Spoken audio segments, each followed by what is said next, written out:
പഠിക്കാൻ തുടങ്ങി. അന്നേരം ഒരു സെക്കൻഡും പിന്നെ ഗ്രൂപ്പ് ഐറ്റംസിനും കിട്ടി.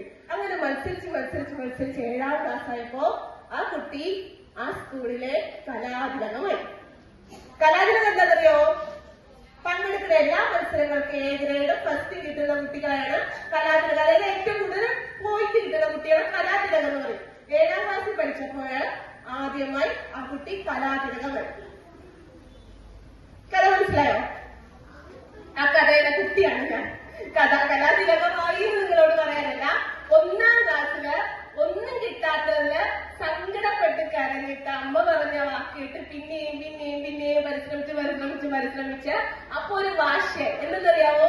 പങ്കെടുക്കാൻ കഴിയുന്ന മിനിമം ഐറ്റത്തിനും പങ്കെടുക്കാം. ജയിക്കോ തോൽക്കോ, ജയിച്ചാലും തോറ്റില്ലെങ്കിൽ അവസരം ഉണ്ടല്ലോ. ആ ഒരു വാക്ക് അമ്മ പറഞ്ഞില്ലേ, ഇനിയും വർഷങ്ങൾ മുന്നോട്ട് എടുക്കില്ല. ഇപ്പൊ തോറ്റു കഴിഞ്ഞാൽ അടുത്ത വർഷം കിട്ടും. അങ്ങനെ ആ ഒരു വാക്കില് പങ്കെടുക്കാൻ കഴിയുന്ന എല്ലാ ഐറ്റത്തിനും, മാക്സിമം എല്ലാ ഐറ്റത്തിനും പങ്കെടുക്കുകയും സെക്കൻഡും ഫസ്റ്റും A ഗ്രേഡും അങ്ങനെ പങ്കെടുത്ത് 7ാം ക്ലാസ്സിൽ പഠിക്കുമ്പോൾ കലാതിലകാവാൻ കഴിയും. അപ്പൊ നമുക്ക് ഇപ്പൊ തോറ്റു കഴിഞ്ഞാൽ അടുത്ത വർഷം കിട്ടില്ലേ?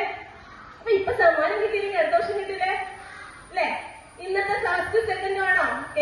ജീവിതകാലം മുഴുവത്തേക്കുള്ളതാണോ? അല്ലല്ലോ, അല്ല. അപ്പോ ആ ഒരു കാര്യം ഒന്ന് ഇതേപോലെ ഒരു കലാവേളയില് നിങ്ങളുടെ സ്കൂൾ ജീവിതത്തിൽ ഇതുപോലെ ഇവിടെ നിന്ന് സ്റ്റാർട്ട് ചെയ്തതാണ്. ഇന്ന് ഞാന് കഥ എഴുതുന്നുണ്ടെങ്കിലും കവിത എഴുതുന്നുണ്ടെങ്കിലും അതിന്റെയൊക്കെ ഊർജ്ജം.